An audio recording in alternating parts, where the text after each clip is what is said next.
Hi everyone, welcome to my YouTube channel. Friends, आज की class का जो हमारा पर्पस है वो है कि हम टेम्पल आर्किटेक्चर जो हालिया क्लास में हमने ये टॉपिक फिनिश किया था उससे रिलेटेड जो भी पीवाईक्यू अभी एसएससी के सीजीएल और साथ में जो दिल्ली पुलिस का पेपर हुआ था उसमें जो क्वेश्चन पूछे गए हैं उनको हम डिस्कस करने वाले हैं। एक तो हमारा टॉपिक हो जाएगा और साथ में उसके एमसीक्यू भी डिस्कस हो जाएंगे। तो चलिए बिना देरी किए अपने टॉपिक को स्टार्ट करते हैं। हमारा फर्स्ट क्वेश्चन है, the Lingaraj temple one of the finest example of Hindu temple architecture is located in which city. ये दिल्ली पुलिस में पूछा गया है 2025 में। हिंदू मंदिर वास्तुकला का एक उत्कृष्ट उदाहरण लिंगराज मंदिर किस शहर में स्थित है? ये चार ऑप्शन है, पुरी, कोणार्क, भुवनेश्वर और खजुराहो। हालांकि एलिमिनेशन मेथड से आप देखोगे खजुराहो हम हटा सकते हैं क्योंकि खजुराहो कहाँ है? मध्य प्रदेश में। लेकिन इसके लिए आप याद रखेंगे कि हमने आपको बताया था कि मंदिर वास्तुकला की मुख्यतः भारत में दो शैली हैं, लेकिन ओवरऑल देखेंगे तो अन्य शैलियां भी हैं, जैसे बेसर एस शैली है। फिर हम नॉर्थ ईस्ट में भी देखते हैं कुछ मंदिरों की शैली मिलती है, जैसे अहोम शैली है। तो जो नॉर्थ इंडिया है यानी कि जो उत्तर भारत है, यहाँ जो मंदिरों की शैली देखी गई है उसको हम बोलते हैं नागर शैली। इसको बोलते हैं हम नागर स्टाइल। अब दोस्तों जो नागर स्टाइल है वो फर्दर डिवाइड होता है 3 स्कूल में, जिनको हम बोलते हैं ओडिशा शैली, दूसरा चंदेल शैली और तीसरा चालुक्य। जो गुजरात के चालुक्य हैं उनके द्वारा जो मंदिर निर्माण कराए गए थे वो।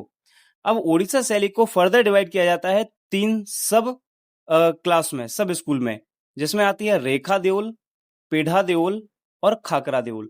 तो दोस्तों जो रेखा देओल है, रेखा देओल का एग्जाम्पल है लिंगराज मंदिर। लिंगराज मंदिर कहाँ होगा? हमारा जवाब होगा ओडिशा। लेकिन ओडिशा में किस जगह पर? तो इसका राइट आंसर तो है ऑप्शन नंबर सी, भुवनेश्वर। अब आइए इसके बारे में हम डिस्कस कर लेते हैं। हालांकि क्लास के दौरान भी हमने इस टॉपिक को बहुत अच्छी तरीके से डिस्कस किया था। देखिए, पहले तो इसका आंसर हो जाएगा ऑप्शन नंबर सी, भुवनेश्वर मंदिर। और दोस्तों भुवनेश्वर जो है वो ओडिशा की राजधानी भी है, कैपिटल भी है। अब इसके बारे में ये डिटेल रहा कि नागर शैली के अंतर्गत 3 शैलियां आती हैं, जिनमें अभी हम बात कर रहे हैं ओडिशा शैली की, क्योंकि क्वेश्चन के अकॉर्डिंग हमें ओडिशा शैली को देखना है। ये ओडिशा शैली की कुछ विशेषताएं हैं। इसमें इंपॉर्टेंट है कि जो ओडिशा शैली है उसको फर्दर डिवाइड किया गया है 3 सब स्कूल में, पुनः 3 उप शैलियों में इसको विभाजित किया गया है, जिनमें रेखा देओल है, पीढ़ा देओल है और खाकरा देओल है।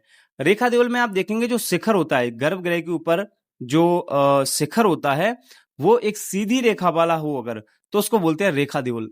अगर वो पिरामिड शेप में हो तो दोस्तों उसको पीढ़ा देओल बोलते हैं। जैसे सूर्य का जो जगमोहन है, सूर्य मंदिर है जो ओडिशा में, उसका जो जगमोहन है वो पीढ़ा देओल का एग्जाम्पल है। इसके अलावा एक होता है खाकरा देओल, जिसमें थोड़ा डोम्ब शेप में होता है, नहीं गुम्बद गुम्बद होता है, गुम्बदानुमा शेप में होता है ये। तो इस प्रकार से ये 3 सब स्कूल है किसके? ओडिशा शैली के। जो लिंगराज मंदिर है, जो एग्जाम में पूछा गया है क्वेश्चन में कि लिंगराज टेम्पल, तो लिंगराज टेम्पल भुवनेश्वर ओडिशा में स्थित है। ये जो क्वेश्चन था इसका राइट आंसर हो जाएगा ऑप्शन नंबर सी। चलिए नेक्स्ट क्वेश्चन को रिमूव करते हैं।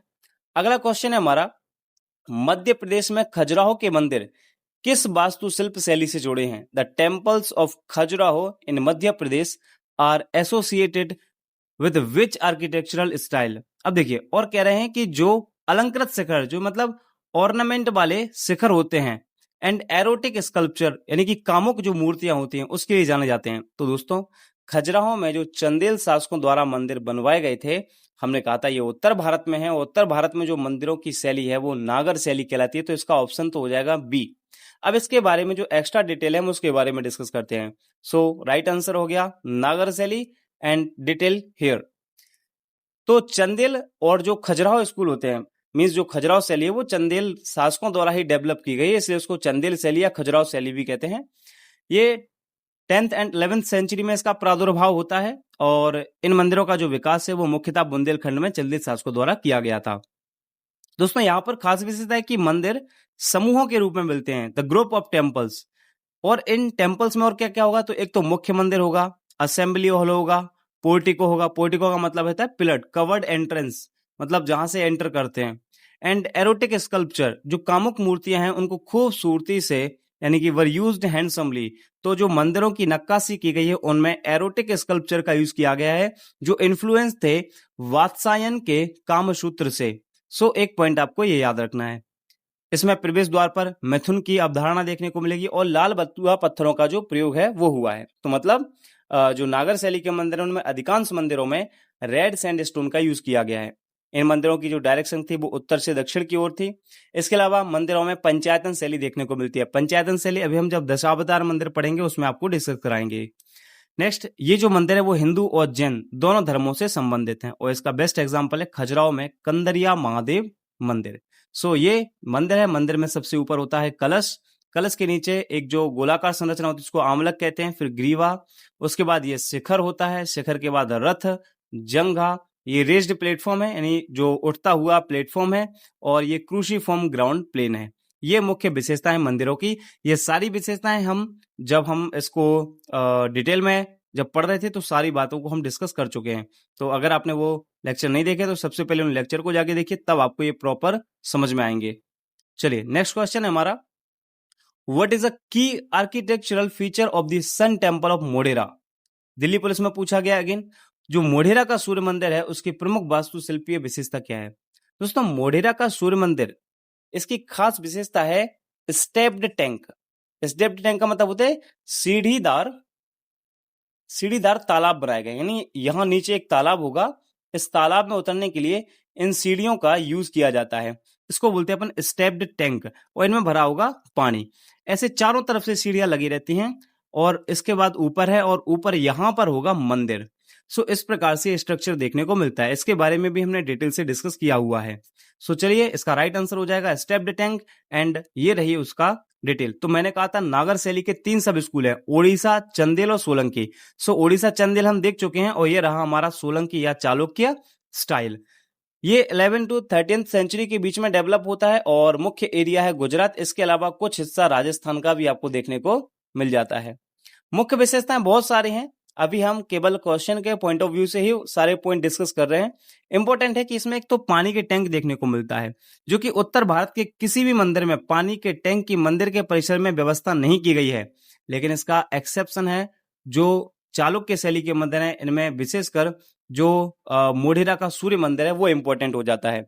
तो a unique feature is presence of step pond, वही ठीक है ना, यानी कि जो तालाब की जो सीढ़ियां होती हैं, सूर्य कुंड कहलाने वाले स्टेप तालाब इनकी अनूठी विशेषता है। यानी मोढेरा का जो सूर्य मंदिर है उसकी मुख्य विशेषता है स्टेप तालाब। ठीक है, यहाँ पर बारीक नक्काशी वाले छोटे छोटे मंदिरों से भरी है, 108 ऐसे मंदिर हैं। इसके अलावा अन्य डिटेल है कि सभा मंडप की उपस्थिति है, वास्तुकला में लकड़ी का भी प्रयोग किया गया है, मंदिर की दीवारें जो है वो अंदर से नक्काशी रहित हैं, बरामदा है जो उसमें सजावटी धनुषाकार द्वार होते थे जिन्हें तोरण कहा जाता है, पूर्वमुखी ये मंदिर होते हैं, ईस्ट फेसिंग होते हैं, ताकि जब भी विषुव का जो समय पड़ता है उस समय जो सूर्य की किरणें वो सीधे मंदिर का जो सेंट्रल हॉल होता है, केंद्रीय मंदिर होता है, उसमें प्रवेश करें। और ये घटना 21 मार्च और 23 सितंबर को आपको देखने को मिलती है। और इन मंदिरों में भी लाल बलुआ पत्थर का प्रयोग किया गया है, रेड सैंडस्टोन का यूज किया गया है। इसके अलावा गुजरात राजस्थान वाले क्षेत्र में और कौन कौन से मंदिर देखने को मिलते हैं, तो सन टेम्पल मोढेरा को हो गया, जो कि भीमदेव फर्स्ट एक जो सोलंकी शासक हैं उनके द्वारा 1026 में बनवाया गया था।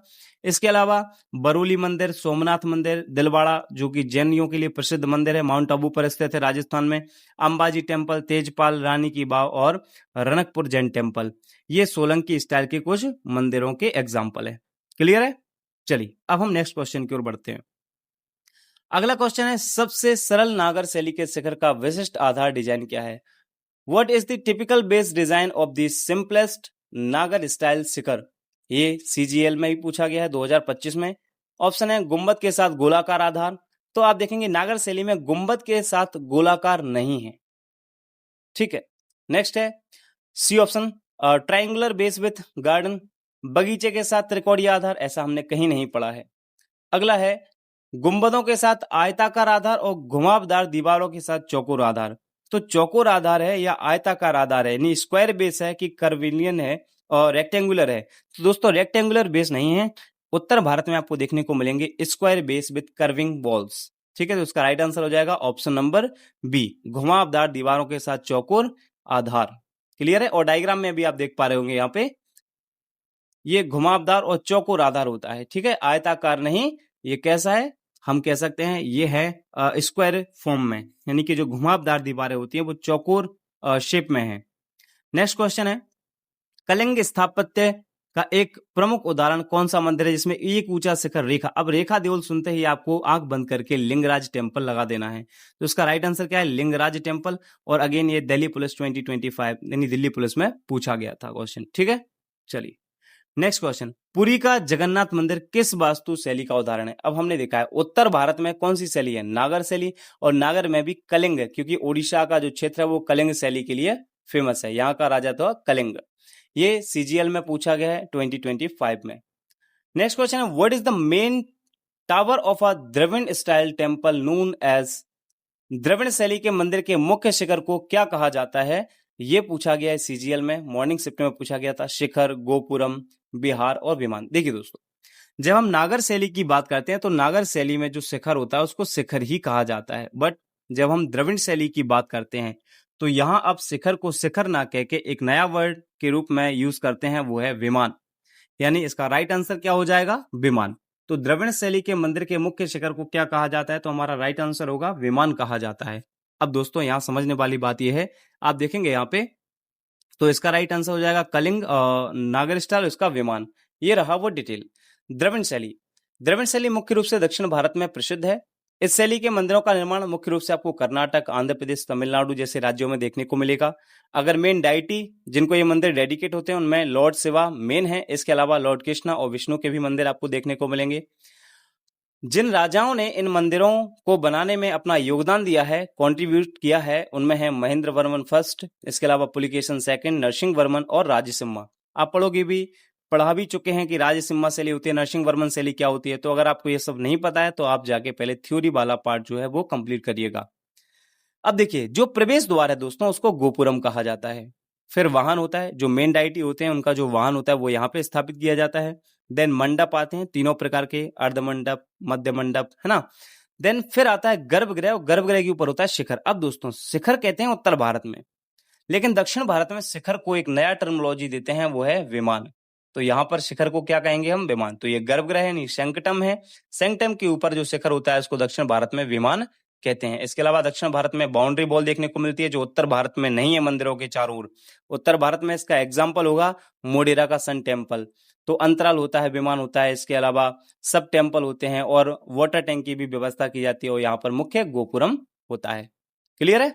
चलिए अगला क्वेश्चन है, निम्नलिखित में से कौन सी मंदिर स्थापत्य कला विशेषता नागर शैली की विशेषता है जो विशेष रूप से मध्य और उत्तर भारत में पाई जाती है? तो मध्य उत्तर भारत में नागर शैली की विशेषता के रूप में आता है शिखर। ठीक है ना। विमान दक्षिण भारत की है। एंड गुप्त काल का प्रसिद्ध देवगढ़ मंदिर कहाँ स्थित है? वियर इज द फेमस गुप्त पीरियड देवगढ़ टेम्पल सिचुएटेड? अब देखिए दोस्तों, ये सीडीएस में पूछा गया 2023 में, और ये क्वेश्चन पूछा गया था सीजीएल में 2025 में। उत्तर प्रदेश, छत्तीसगढ़, मध्य प्रदेश, राजस्थान। हम जानते हैं भारत का पहला मंदिर है ही दशावतार मंदिर, जो सबसे ज्यादा फेमस है, और ये दशावतार मंदिर ललितपुर में पड़ता है, और ललितपुर है झांसी उत्तर प्रदेश में। तो इसका राइट आंसर हो जाएगा ए। तो इन दोनों के राइट आंसर, इसका हो जाएगा शिखर, इसका हो जाएगा उत्तर प्रदेश। अब देखिए, आप देखेंगे जब हम थर्ड स्टेज के मंदिरों की बात किए थे थ्योरी वाले लेक्चर में, तो वहां मैंने आपको बताया था कि जो सेकंड स्टेज के टेम्पल होते हैं उसका बेस्ट एग्जांपल है हमारा दशावतार मंदिर। और दशावतार मंदिर मैंने वहां पे लिखवाया भी है कि ये देवगढ़, ललितपुर, झांसी उत्तर प्रदेश में पड़ता है। इसके अलावा दुर्गा मंदिर ऐहोल कर्नाटक में देखने को मिलेगा, भीतरगांव मंदिर कानपुर उत्तर प्रदेश में देखने को मिलेगा। ये सभी मंदिर जो हमारा सेकंड स्टेज है उसके एग्जाम्पल माने जाते हैं। इसके अलावा नचना कोठार है, तिगवा मंदिर है जो जबलपुर में है, नचना कोठार पन्ना मध्य प्रदेश में है ना। उन मंदिरों की क्या विशेषताएं थी, ये सारी बातें हम डिस्कस कर चुके हैं। सो जो हमारा क्वेश्चन था उसका राइट आंसर इस पॉइंट में आपको देखने को मिल जाएगा। चलिए अगला क्वेश्चन है, चंदेल वंश द्वारा 10वीं-11वीं शताब्दी में कौन सा मंदिर अपनी उत्कृष्ट मूर्तियों के लिए जाना जाता है? Which temple built by the Chandel dynasty in the 10th and 11th century is known for its exquisite sculpture? अब देखिए, जब हम उत्कृष्ट मूर्तियों की बात करते हैं दोस्तों, तो आपको मैंने बताया था, जैसे अब सूर्य मंदिर मोढेरा है तो ये तो गुजरात में है, और हम ये जानते हैं कि चंदेलों ने गुजरात में नहीं कहां शासन किया है, तो हमारा जवाब होगा मध्य प्रदेश के बुंदेलखंड क्षेत्र में। लिंगराज टेम्पल ओडिशा में आ जाएगा, तो ये दोनों तो वैसे ही गलत हो गए। बृहदेश्वर दक्षिण भारत में देखने को मिलेगा, तो अब बचता है कंदरिया महादेव टेम्पल। हालांकि इसके बारे में हम अभी पिछले क्वेश्चन में डिस्कस कर चुके हैं। सो इसका राइट आंसर हो जाएगा कंदरिया महादेव मंदिर। कंदरिया महादेव मंदिर स्टेनो में पूछा गया एसएससी में। नेक्स्ट क्वेश्चन है हमारा, और ये स्टेटमेंट के रूप में है। और देखिए अब तो स्टेटमेंट के रूप में भी एसएससी में ही क्वेश्चन पूछे जाने लगे, जो यूपीएससी के तर्ज पर है या किसी भी स्टेट सिविल सर्विस का जो एग्जाम होता है उसमें ये स्टेटमेंट में आते हैं। पहला, नागर शैली के मंदिरों में शिखर के शीर्ष पर आमलक स्थित होता है। द आमलक सिट्स अटॉप द शिखर इन नागर स्टाइल। क्या स्टेटमेंट सही है? बिल्कुल सही है। अभी हमने देखा था, देखिए पीछे एक क्वेश्चन में हमने मंदिर का डायग्राम बनाया हुआ था उसमें, और उसमें आपको देखने को मिलेगा आमलक। ये देखिए आमलक के ऊपर कलश है, आमलक से नीचे ग्रीवा है। सो इस क्वेश्चन के अकॉर्डिंग हमारा पहला स्टेटमेंट हो जाता है बिल्कुल करेक्ट। तो पहला स्टेटमेंट करेक्ट है। दूसरा, द्रविड़ शैली के मंदिरों में विमान का तात्पर्य प्रवेश द्वार के शिखर गोपुरम से है। अब इस स्टेटमेंट को समझने के लिए एक बार डायग्राम देखो आप ये वाला दोस्तों। हमने अभी जो अब देखिए जो गोपुरम ये प्रवेश द्वार है ना, तो प्रवेश द्वार का जो शिखर होता है इसको हम क्या कहते हैं? गोपुरम। गोपुरम। और विमान किसको कह रहे हैं? गर्भगृह के ऊपर का जो शिखर होता है उसको हम क्या कहते हैं? विमान कहते हैं। तो according to the question and this theory, हमारा राइट आंसर के हिसाब से आप देखेंगे तो जो सेकंड स्टेटमेंट दिया हुआ है वो गलत हो जाएगा। तो इसके अकॉर्डिंग हमारा राइट आंसर होगा ऑप्शन नंबर सी।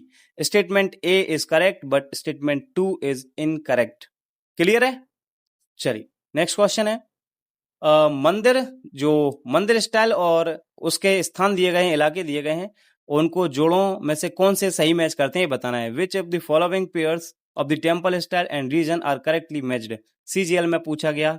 तो देखिए वेसर स्टाइल डेक्कन में देखने को मिलती है, सही है। देखिए आप ऐसे देखिए दोस्तों, ये हमारे इंडिया का मैप हो जाता है। तो इधर मान लीजिए ये है हमारा उत्तर भारत, यहां मानेंगे हम दक्षिण भारत, इसके बीच में पड़ता है दोस्तों सेंट्रल इंडिया यानी कि मध्य भारत, और साथ में उसी को हम बोलते हैं डेक्कन। ये वाला एरिया कहलाता है डेक्कन एरिया। डेक्कन या दक्कन दोनों बात एक ही है। अब देखिए उत्तर भारत में मैंने आपको मंदिरों की शैली बताई हुई है। उत्तर भारत में जो मंदिरों की शैली है उसको हम क्या कहते हैं? नागर शैली।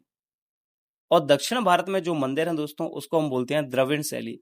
और इसके अलावा जो अन्य क्षेत्रों में ये मंदिर देखने को मिलेंगे ये कहलाते हैं वेसरा स्टाइल यानी कि वेसर शैली। सो वेसर डेक्कन में देखने को मिलता है, स्टेटमेंट करेक्ट है। रेखा देवल उड़ीसा में, बिल्कुल हमने देखा था लिंगराज मंदिर है इसका एग्जांपल, ये भी स्टेटमेंट सही है। और भूमिजा दोस्तों मालवा में है, ये भी करेक्ट आंसर है। लेकिन कलिंग हमने देखा था उड़ीसा में ना कि तमिलनाडु में, तो चौथा स्टेटमेंट गलत हो जाएगा। इसके अकॉर्डिंग फर्स्ट, सेकंड और थर्ड, तो हमारा option number B is correct. Clear है? सो यहाँ पे भी आप देखोगे ऑप्शन नंबर बी करेक्ट माना गया है। चलिए अब हम नेक्स्ट क्वेश्चन की ओर बढ़ते हैं। हमारा अगला क्वेश्चन स्टेटमेंट के ही फॉर्म में है अगेन। अब ये देखिए ये तो दिल्ली पुलिस में पूछा गया है। स्टेटमेंट है देवगढ़ को उत्तरी भारत में शुरुआती मंदिर निर्माण के महत्वपूर्ण स्थलों में से एक माना जाता है। ये बिल्कुल स्टेटमेंट करेक्ट है, क्योंकि जब मंदिर वास्तुकला हमारे यहाँ प्रारंभ हुई तो सबसे पहले मंदिर हमको उत्तर प्रदेश के झांसी, ललितपुर, देवगढ़ में ही देखने को मिला है। और उस मंदिर का नाम है दशावतार मंदिर। So first statement is correct. Second पढ़ते हैं, एलोरा की मूर्तियां विशेष रूप से शैव धर्म को समर्पित हैं। इतना स्टेटमेंट बिल्कुल करेक्ट है। जिनमें केवल शिव और उनके विभिन्न रूपों की छवियां दिखाई गई हैं, ये गलत है स्टेटमेंट। यहां से क्यों? अब मैंने आपको क्लास के दौरान भी ये समझाया हुआ था, देखो क्लास का ही ये स्क्रीनशॉट है। यहां ये एरो कहां से आया है? वही हमारे एलोरा मंदिर से। तो एलोरा में कुल 34 गुफाएं हैं, जिनमें से पहली से 12वीं गुफा तो बौद्ध धर्म को समर्पित है, 13 से 29 गुफाएं जो हिंदू धर्म को समर्पित हैं, और 30 और से लेकर 34वीं जो गुफा है वो जैन धर्म। तो केवल शिव और उनके विभिन्न रूपों की छवियां हैं, ये गलत है। राइट आंसर क्या होगा हमारा? कि वो बौद्ध धर्म को भी डेडिकेट हैं, वो हिंदू रिलीजन को भी डेडिकेट हैं, और जैनिज्म को भी। सो हमें ऐसे क्वेश्चन को टैकल करना रहता है दोस्तों। इसके लिए हमें समग्र रूप से तैयारी करनी होती है किसी भी टॉपिक की। तो इसके अकॉर्डिंग आप देखेंगे कौन सा स्टेटमेंट सही है, केवल एक। तो कथन एक सही है लेकिन कथन 2 गलत है। ये पहला ऑप्शन अपना करेक्ट हो जाएगा। चलिए नेक्स्ट क्वेश्चन दिल्ली पुलिस में पूछा गया है, 2025 में ही पूछा गया है। कह रहे हैं कि मंदिर निर्माण सामग्री में सबसे शुरुआती उदाहरणों के बारे में निम्नलिखित कथनों पर विचार करें। पहला स्टेटमेंट है the oldest surviving structural temples from the Gupta period were primarily built using sandstone, यानी कि गुप्त काल के सबसे पुराने जीवित संरचनात्मक मंदिर मुख्य रूप से बलुआ पत्थर से बने थे। हमने अभी भी देखा था एक क्वेश्चन में, तो ये स्टेटमेंट करेक्ट है, बिल्कुल करेक्ट है। रथ शैली के मंदिरों के सबसे शुरुआती ज्ञात उदाहरण मध्य प्रदेश में पाए जाते हैं, ये गलत है। रथ शैली हमें या तो देखने को मिली है उड़ीसा में, यानी कि जो उड़ीसा शैली है वहां पर, या दक्षिण भारत में। सो ये स्टेटमेंट गलत हो जाएगा। तो हमारा statement 1 is correct but statement 2 is incorrect, यानी कि option number A is correct. तो यहाँ पर भी यही ऑप्शन माना गया है। चलिए अगला क्वेश्चन है स्टेटमेंट के रूप में। अगेन देखिए दिल्ली पुलिस में ही एक क्वेश्चन पूछा गया है। नागर और द्रविड़ शैलियों के बीच संरचनात्मक अंतर, यानी कि जो स्ट्रक्चरल डिफरेंसेस होते हैं उनके बारे में स्टेटमेंट दिए गए हैं। पहला स्टेटमेंट है, द्रविड़ मंदिर वास्तुकला की दृष्टि से विशिष्ट होते हैं क्योंकि वे एक चार दीवारी के भीतर स्थित होते हैं। यह विशेषता आमतौर पर नागर मंदिरों में नहीं पाई जाती है। ये बिल्कुल सही स्टेटमेंट है। मैंने बोला था कि केवल अगर हम मोढेरा का सूर्य मंदिर छोड़ते हैं तो उत्तर भारत में कोई भी ऐसा मंदिर नहीं है जहां मंदिरों में किसी भी प्रकार का कोई भी चार दीवारी देखने को मिले। अब स्टेटमेंट 2 पढ़ते हैं। द्रविड़ शैली में केंद्रीय मंदिर शिखर विमान का आकार नागर शैली के वक्र रेखीय शिखर के समान होता था। ये गलत है, क्योंकि हमारे यहाँ जो आकार देखने को मिलेगा वो गुंबदनुमा ऐसा आकार देखने को मिलेगा, जबकि द्रविड़ शैली में आप देखेंगे कुछ इस प्रकार से डिजाइन होती है, मतलब बिल्कुल पिरामिड शेप में। इसलिए स्टेटमेंट 2 इनकरेक्ट है। तो first statement is correct but second statement is incorrect. ये ऑप्शन नंबर ए जाएगा यहाँ पे। अब अगले जो हमारे 3 क्वेश्चन हैं जो एसएससी सीजीएल, एसएससी सीजीएल और एसएससी सीजीएल में ही पूछे गए हैं, जिसमें कोणार्क के सूर्य मंदिर एक बड़े रथ जैसा दिखाई देता है, इसमें कितने घोड़े हैं? तो राइट आंसर हो जाएगा ऑप्शन नंबर 7। यहाँ पे दिया हुआ है करेक्ट आंसर। कोणार्क सूर्य मंदिर में रथ पर कितने जोड़ी सजावटी पहिए लगे हैं? इसका आंसर दिया हुआ है 12 पेयर, 12 जोड़ी। और यहाँ पे देखेंगे जो पारंपरिक भारतीय मंदिर वास्तुकला है उसमें मंडप का अर्थ क्या है? तो दोस्तों मंडप जो है वो एक पिलर्ड हॉल फॉर वर्शिपर, जो भक्तगण होते हैं उनका पूजा करने के लिए एक स्तंभ वाला हॉल बनाया जाता है, उसको हम बोलते हैं मंडप। सो राइट आंसर सी। अब यहाँ पे आप देखेंगे दोस्तों, जो कोणार्क मंदिर के बारे में दोनों बातें बताई गई हैं उनको भी हमने क्लास के दौरान डिस्कस किया था। हालांकि सारे पॉइंट हम क्लास के दौरान डिस्कस कर चुके हैं। तो आप देखेंगे यहाँ सूर्य मंदिर की बात हो रही है कोणार्क में। एक तो नरसिंह फर्स्ट ने इसको बिल्ट यानी बनवाया था। तो इसमें लिखा है 12 pairs of decorative wheels are found on the Konark sun temple chariot. Konark का जो सूर्य मंदिर के जो रथ होते हैं उस पर 12 जोड़ी सजावटी पहिए हैं। क्वेश्चन भी देखिए आप, कोणार्क के सूर्य मंदिर पर कितने जोड़ी सजावटी पहिए? तो 12 जोड़ी सजावटी पहिए। अगली लाइन देखेंगे, जिसमें 7 घोड़े हैं। कितने घोड़े हैं? 7 घोड़े हैं। क्वेश्चन में भी पूछा था कितने घोड़े हैं? 7। तो इस प्रकार से हमने सारी चीजों को, एक पॉइंट और याद रखेंगे कि इस पर जो उत्कीर्ण चक्र है वो समय विभाजन, टाइम डिवीजन को रिप्रेजेंट करता है। तो इस प्रकार से हमने पूरा मंदिर वास्तुकला का जो थ्योरी वाला पार्ट था उसको कवर किया था। और दोस्तों आज की क्लास में हमने उसके एसएससी में जो कुछ क्वेश्चन पूछे गए हैं उनके आधार पर ये आज का लेक्चर हमने कंडक्ट किया था। तो आपने देखा होगा, अगर आपने थ्योरी वाले पार्ट को बहुत अच्छे से कवर करके रखा है तो आपसे आसानी से टेम्पल से आने वाले क्वेश्चन किसी भी एग्जाम में आप बैठेंगे तो बड़ी आसानी से बन जाएंगे। आई होप ये वीडियो आपको पसंद आई है। अगर वीडियो पसंद आई हो तो वीडियो को लाइक करें, कमेंट करें, ज्यादा से ज्यादा अपने दोस्तों के साथ इन वीडियोस को शेयर करें। इसका पीडीएफ आपको हमारे टेलीग्राम चैनल पर मिलेगा, जिसका लिंक डिस्क्रिप्शन बॉक्स में दिया हुआ है। तो वहां जाकर आप हमारे टेलीग्राम चैनल को ज्वाइन कर सकते हैं। मिलते हैं नेक्स्ट वीडियो में, तब तक अपना ध्यान रखें। धन्यवाद।